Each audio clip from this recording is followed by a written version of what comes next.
നമ്മുടെ കണ്ടോ ബീൻസ് പയറൊക്കെ പാകമായി കിടക്കുന്നുണ്ട്. എഡ്വിൻ വൈബ്സിൻ്റെ ഇന്നത്തെ പുതിയ വീഡിയോയിലേക്ക് എൻ്റെ എല്ലാ കൂട്ടുകാർക്കും സ്വാഗതം. അപ്പോൾ ഇതാ ബീൻസൊക്കെ പാകമായിട്ടുണ്ട് കേട്ടോ. ഇത് പറിച്ചില്ലെങ്കിൽ പെട്ടെന്ന് മൂത്ത് പോകും.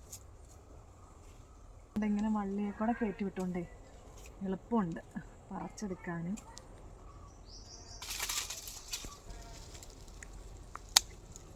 ഒരു ദിവസം പറിക്കാണ്ടിരുന്നാൽ ഇത് മൂത്ത് പോകും.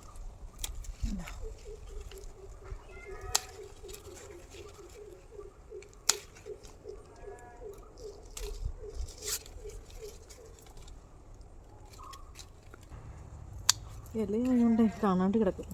നാളെ വന്ന് നോക്കുമ്പോൾ മൂത്തും പോവും. ഒരു ദിവസം മതി ഇതൊന്ന് മൂത്ത് പോവാൻ, പാകം തെറ്റിപ്പോവാനേ. ഇതേ അതിനിടയ്ക്ക് നമ്മുടെ വിത്തിവഴുതന കണ്ടോ, വിത്തിവഴുതനയും പറിക്കാറായി കിടക്കുന്നു കേട്ടോ.